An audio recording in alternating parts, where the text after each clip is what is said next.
A few years ago, I had this moment, one of those gut punch realizations that you can't unsee. I was sitting across from someone who had just said something that made me feel small. You know that feeling, that quiet sting, that little tightening in your chest? I laughed it off like I always did. But as I drove home, this question hit me so hard I had to pull over. Why do I keep letting this happen? And then came the second, even harder truth. Because I taught them that they could. See, here's what we don't always realize. People don't just decide how to treat us, we teach them. Every time we stay silent when we should speak up, every time we minimize our own needs, every time we tolerate disrespect in the name of being easygoing or nice, we're setting the standard. And what I've learned, sometimes the hard way, is that if you don't set the standard for how you want to be treated, the world will do it for you. So let's talk about that today. Let's talk about the quiet, powerful work of teaching people how to treat us. Not through anger, not through ultimatums, but through clarity, courage, and the belief that we are worthy of respect. Because we are. First, get clear on what you're available for. People can't respect your boundaries if you don't even know them. Are you available for last-minute requests at work? Constant venting from friends without reciprocity?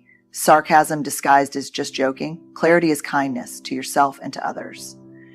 And here's where it gets tricky. Most of us assume we have clear boundaries. But the real test, when someone crosses the line, do you address it or do you let it slide? Because if we let it slide, it wasn't really a boundary. It was just a preference we weren't willing to protect. I used to think I was great at boundaries. I could give a whole TED Talk on the importance of self-respect. And then one day, a friend called me late at night, again with the same crisis we'd talked about a dozen times before. And I answered, again. I listened, reassured, gave advice, knowing full well that none of it would be taken. When we hung up, I sat there, exhausted, resentful, frustrated. And I had to ask myself, why am I upset with them for crossing a boundary I never actually set? That was an uncomfortable realization. But here's what I learned. Boundaries are not about controlling other people's behavior. They're about controlling our own availability. If I keep answering that late night call, I'm not holding a boundary. I'm just wishing for one. So what are you available for? And just as important, what are you not available for? One of the most life-changing shifts I made was getting really specific. I'm available for meaningful, reciprocal friendships where we both show up for each other. I'm not available for relationships where I'm constantly chasing someone's attention.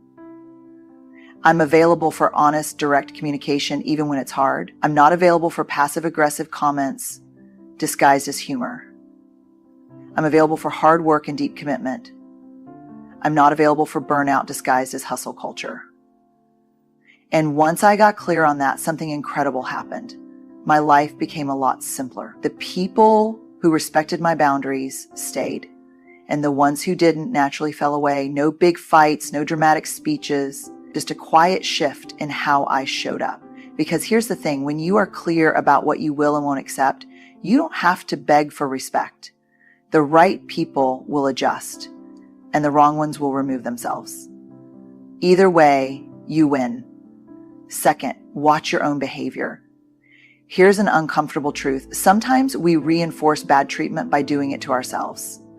Apologizing when we're not at fault, laughing off disrespect, shrinking to make others comfortable.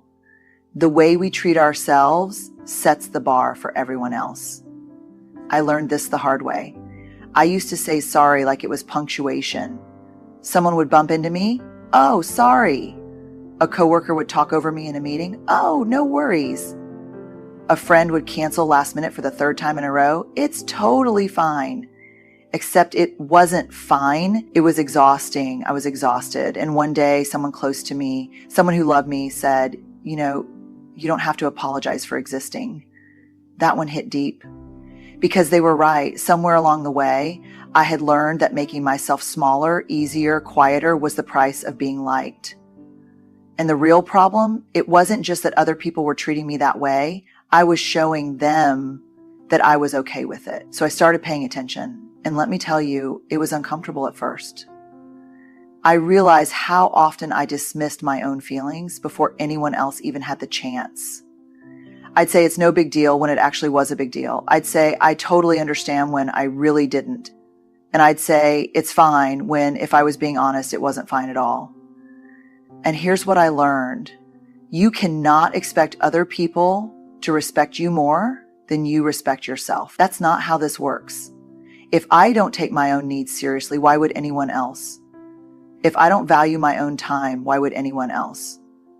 So I started making small changes. Instead of automatically saying sorry, I started saying thank you. Thank you for your patience instead of sorry for the delay. Thank you for listening instead of sorry for talking too much. I stopped laughing at jokes that weren't funny. Stopped downplaying my own accomplishments.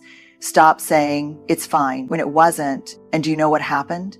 The people in my life started treating me differently. Not because I demanded it, not because I lectured them, but because I stopped showing them that I was okay with less. And the people who really cared, they noticed. They adjusted. They respected the new standard. Not because I forced them to, but because I finally respected it myself. Because at the end of the day, people will take their cues from you. If you treat yourself like you matter, they'll follow your lead. Third, communicate with courage. Boundary setting isn't about pushing people away. It's about teaching them how to be in relationship with you. That means saying, I don't accept being spoken to that way, or I value our friendship, but I need more balance. You don't have to explain or over-justify. Just say it and let it stand. I used to think that if people really cared about me, they would just know what I needed. That if they truly respected me, they wouldn't cross certain lines. But the truth? Most people aren't mind readers. And if I wasn't willing to speak up, I had no right to be surprised when people continued to treat me the way I had allowed. But let's be real. Saying what you need out loud is hard.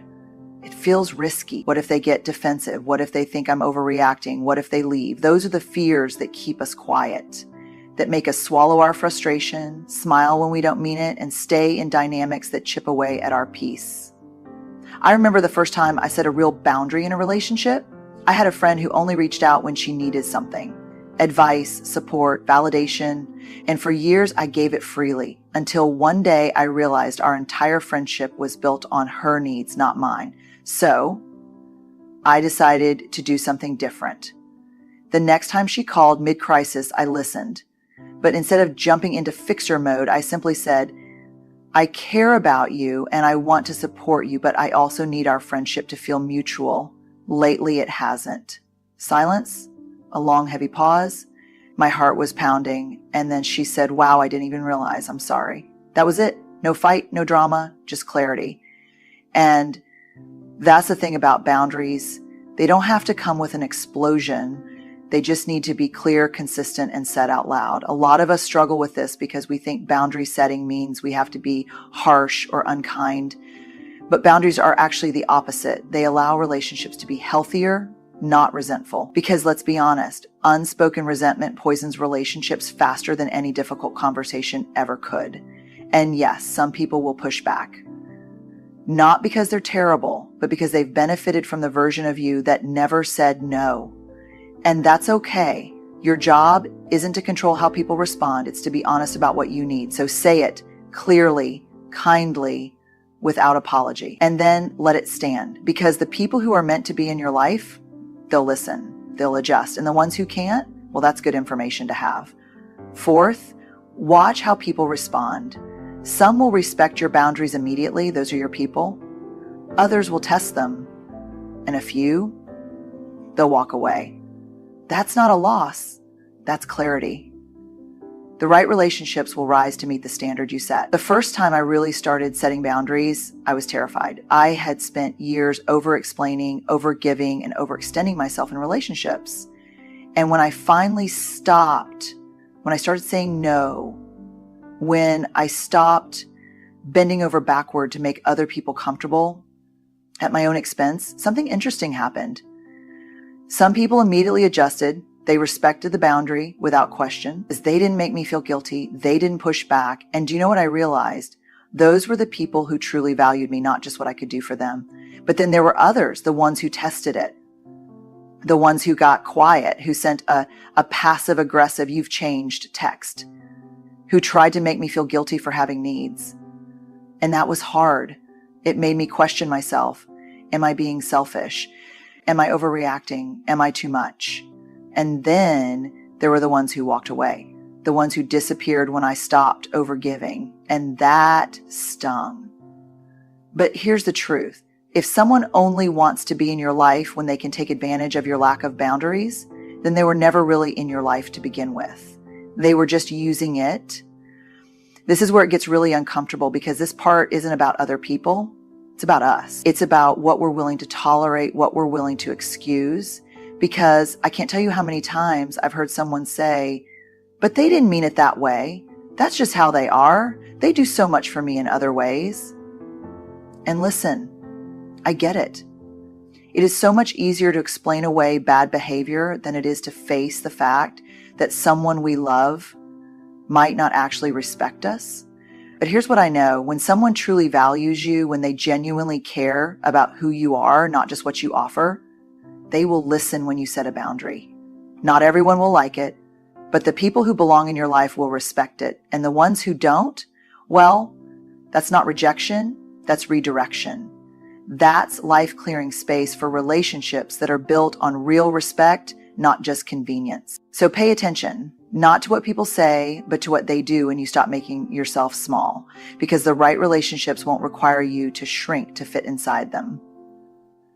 Fifth, remind yourself you are worthy of respect just as you are, not when you're more successful, not if you're more accommodating, not after you've earned it, right now. In this moment. The way people treat you is a reflection of what they believe about you, but more importantly, it's a reflection of what you believe about yourself. And that part, that's the hardest, because it's one thing to set a boundary, to say the words, to walk away from relationships that don't honor you, but believing, truly believing that you deserve respect, that you are worthy of kindness, that your needs matter, that takes real, deep internal work. I used to think that if I was just better, nicer, more patient, more understanding, then people would treat me with the respect I wanted. If I could just prove my worth, if I could just be enough, then surely they'd see it too. But that's not how this works. You don't become worthy by earning it. You don't get more valuable by giving more of yourself away. And the hardest lesson I ever learned was this. If you wait for other people to give you permission to believe you're enough, you'll be waiting forever. The truth is, most of us were never taught how to believe in our own worth. Maybe we grew up in environments where love felt conditional, where we had to be easy or quiet or high achieving to get approval. Maybe we had relationships where we were only valued for what we did, not for who we were. And so we internalized this idea that respect, kindness, love, those were things we had to earn, things we had to deserve. But here's what I know now. The moment you decide that you are worthy of respect, not because of what you do, but because of who you are, that's the moment your whole life starts to change. Because when you believe in your own worth, you stop chasing people who don't see it. You stop explaining yourself to people who are committed to misunderstanding you. You stop settling for relationships that require you to be less of yourself to be accepted. And listen, I'm not saying this is easy. It's uncomfortable. It takes practice.